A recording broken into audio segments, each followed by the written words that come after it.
Afternoon student. इसमें आज का हमारा टॉपिक है फाइनेंशियल सेक्टर रिफॉर्म। देखिए हम चैप्टर 3 पढ़ रहे हैं, लिबरेशन प्राइवेटिंग ग्लोबलाइजेशन। उसका जो नेक्स्ट टॉपिक हमने स्टार्ट करना था मुझे that is financial sector reforms. अब यहाँ पर ये देखिए क्या कह रहा है कि जो रिफॉर्मेशन किस में करना है मुझे, फाइनेंशियल सेक्टर में। उसमें क्या क्या रिफॉर्मेशन हुआ था फाइनेंशियल सेक्टर में, क्या कहते हैं, include financial institute like commercial bank, ठीक है, जैसे आपका एसबीआई हो गया, हो गया आपका जितने भी कमर्शियल बैंक है, बैंक ऑफ बड़ौदा हो गया, इस टाइप के। इन्वेस्टमेंट बैंक जो फाइनेंशियल इन्वेस्टमेंट करता है, स्टॉक एक्सचेंज ऑपरेशन जो आपका शेयर बाज़ार वाला है, एंड फॉरेन एक्सचेंज मार्केट जो डॉलर आता जाता है, ठीक है। The financial sector in India is control by the central bank. तो कहने में आरबीआई जो होता है सेंट्रल बैंक, उसी कौन कंट्रोल करता है, कमर्शियल बैंक को। तमाम जितने भी कमर्शियल बैंक है, चाहे इंस्टीट्यूशन फाइनेंशियल इंस्टीट्यूशंस हैं, ठीक है, फॉरेन एक्सचेंज रेट ऑपरेशन है, इस सबको सेंट्रल बैंक या रिजर्व बैंक ऑफ इंडिया इसको क्या करता है, कंट्रोल करता है। The reform introduction under financial sector are change in role of RBI, ठीक है। सबसे आरबीआई का रोल चेंज किया। The role of RBI was reduce from regulator to facilitator of financial sector. मतलब कहने मतलब ये कह रहा है कि आरबीआई का रोल था, पहले रेगुलेट करता था, उसको रेगुलेट ना करके फैसिलेट किया, हेल्प करने लगा। A result, financial sector was allowed to take decisions on the many matters without consulting the RBI। तो इससे क्या होगा कि बहुत से जो फाइनेंशियल सेक्टर थे जिनको आरबीआई से परमिशन लेना पड़ता था, तो उन्होंने एक तरह हटा दिया कि फाइनेंशियल सेक्टर खुद से डिसीजन ले सकता है। ओरिजिन ऑफ प्राइवेट बैंक, उसके बाद प्राइवेट बैंक आना शुरू हो गए। The reforms policy led by establishment of private sector banks, ठीक है, जैसे आपका एचडीएफसी हो गया, एचसीआई बैंक हो गया, एक्सिस बैंक हो गया, तो फिर इस तरह आने लगे। India as well as foreign, बहुत से फॉरेन बैंक इंडिया में आने लगे। For example Indian banks like ICICI, दिखे ना, foreign banks like HSBC increase in the competition and benefited the consumer through lower interest rates and better services. यही कह रहा है कि कंपटीशन मिलने लगा यहाँ के बैंक से, यहाँ के जितने तमाम जो कमर्शियल बैंक थे गवर्नमेंट के, उसको ये मतलब उसको आप कह सकते हैं कि कंपटीशन करने लगे उनसे, और कम रेट पे इंटरेस्ट रेट पर लोन देना प्रोवाइड कर दिए हैं। बहुत से ऐसे बैंक हैं जो ज़्यादा एफडी करने पर ज़्यादा इंटरेस्ट रेट देते हैं। ये तमाम चीज़ें बेनिफिट था इसमें। उसके बाद increase in limit foreign investment. उसके बाद क्या हुआ कि फॉरेन की जो लिमिट थी उसको इंक्रीज़ किया गया। The limit of foreign investment in bank was raised around 51%. Foreign institutional investors such as merchant bankers, mutual funds and pension funds were now allowed to invest in India financial market। उसके foreign investment को बढ़ाया गया कि foreign country की तमाम जो company, multinational company हैं, जैसे कि जो फाइनेंशियल इंस्टीट्यूशंस की हैं, ठीक है, मर्चेंट बैंक्स हैं, म्यूचुअल फंड्स हैं, जो तमाम जो फॉरेन के लोग हैं वो इंडिया में क्या करें, इन्वेस्टमेंट करने लगे। Though banks have been given permission to generate resources from India and account and abroad, certain aspects have been retained by the RBI to safeguard the interests of account holders and the nation।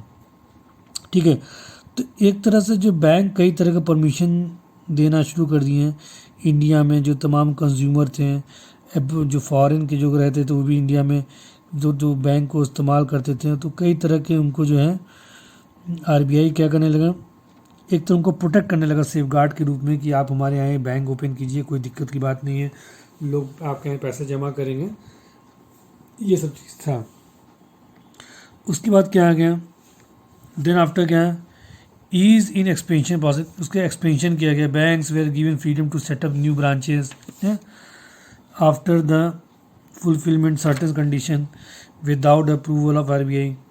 Change in role of RBI, financial sector reforms, origin of private banks, ease in expansion process, increase limit of foreign investment, ये तमाम चीज़ें हैं।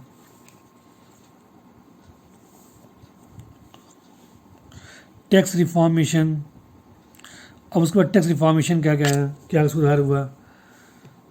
सबसे पहले क्या था, tax reform refers to reforms in government taxation and public expenditure policies which are collectively known as physical policy. ठीक है, अब देखिए फिजिकल पॉलिसी की जो ईयरली होती है ना, तो टैक्स में क्या सुधार किया कि गवर्नमेंट ने क्या किया ताकि पब्लिक एक्सपेंडिचर को यूज़ किया सके, पब्लिक पर खर्च किया सके। ठीक है, साल में तो टैक्सेस दो टाइप के होते हैं, डायरेक्ट टैक्स लगते हैं और इनडायरेक्ट। डायरेक्ट टैक्स क्या होता है, आपकी इनकम पर टैक्स लगते हैं, इंडिविजुअल इनकम जो कमाता है। ठीक है, जो प्रॉफिट होता है कंपनी को उस पर जो टैक्स लगता है वो डायरेक्ट टैक्स बोलते हैं। इनडायरेक्ट टैक्स क्या होता है, जीएसटी आपका हो गया, जो गुड्स आप सेल करते हैं परचेज करते हैं उस पर जो टैक्स लगता है उसको क्या बोलते हैं, इनडायरेक्ट टैक्सेस बोलते हैं। ठीक है, लिखा भी refers those taxes which affect income and property of person through their consumption expense, जो खर्च करते हैं सेल करते हैं उस पर जो टैक्स लगता है वो क्या होता है, हमारा जीएसटी लगता है। ठीक है, अब भाई नेक्स्ट टॉपिक क्या है इसके आगे, the major tax reforms were, क्या क्या मेजर टैक्सेशन रिफॉर्मेशन हुआ था। देखिए इसमें रिडक्शन इन टैक्सेस पहला रिड्यूस किया गया है। Since 1981 there has been continuous reduction in income and corporate tax as high tax rates were an important reason for tax evasion. ठीक है, तो जो पहले 1991 तक क्या टैक्स बहुत ज़्यादा लगता था। ठीक है, लोग इनकम क्या होती, इनकम बहुत ज़्यादा कम हो जाती थी। Continue reduction in income and corporate tax high tax, जो कॉर्पोरेट जो बिजनेसमैन होते थे, जो बड़े बड़े कंपनी में टैक्स जो फ़ायदा होता था रेवेन्यू को कमाती थी उस पर बहुत ज़्यादा टैक्स लगाते थे। ठीक है, it is now widely accepted that moderate rate tax income tax encourage saving and widely disclose income. उसके बाद क्या है कि तेज़ी से क्या है, एक मॉडरेट रेट टैक्सेस आया। मॉडरेट रेट मतलब कि इनकम पर जितनी इनकम का उस पर टैक्स क्या हो कम लगेगा। ठीक है, इनकम पर कम टैक्स लगेगा जिससे लोग क्या कर सकेंगे, अपनी एक सेविंग कर सकते हैं।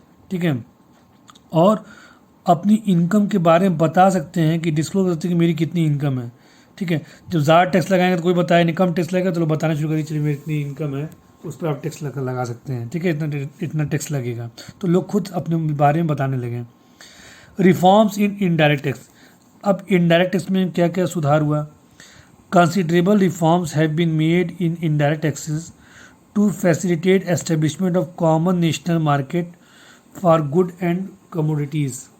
ठीक है, तो बहुत चीज़ के considerable reforms have been made in indirect taxes. Indirect tax में बहुत क्या हो गया, रिफॉर्म सुधार किया गया to facilitate establishment of common national market. ठीक है, ताकि नेशनल मार्केट सुधार कर सकें for goods and commodities. Simplification of process in order to encourage better compliance on part of taxpayer, many procedure have been simplified। उसके बाद क्या बहुत कुछ किया गया है कि उसमें टैक्सेशन में क्या किया, ऐसे प्रोसीजर बने जो उसको बहुत ज़्यादा उसको क्या गया, सिंप्लीफाइड किया गया, आसान बनाया गया। ठीक है, तो ये चीज़ है आपका इसमें लिखा है the good and services tax was pass in parliament 29 March को पास हुआ था, कब 2017 में। To simplify and introduce unified indirect tax system, indirect tax system को यूनिफाइड करने के लिए, सही करने के लिए जीएसटी आया। The act came effect on 1 July 2017। इसे याद रखिएगा डेट इसे आप लोग। ठीक है, एग्जाम में पूछ सकता है। This expected to generate additional revenue for government, reduce evasion, create one nation and tax one market. ये तमाम चीज़ें तो एक तरह क्या बना दिया कि वन नेशन वन टैक्स होगा। ठीक है, तो ये आपका क्या था, टैक्सेशन रिफॉर्मेशन। अब हम पढ़ेंगे फॉरेन एक्सचेंज रिफॉर्म। ठीक है, इसके लिए बाकी नेक्स्ट टॉपिक में पढ़ेंगे बाद में। आज की फिलहाल इतनी, थैंक यू।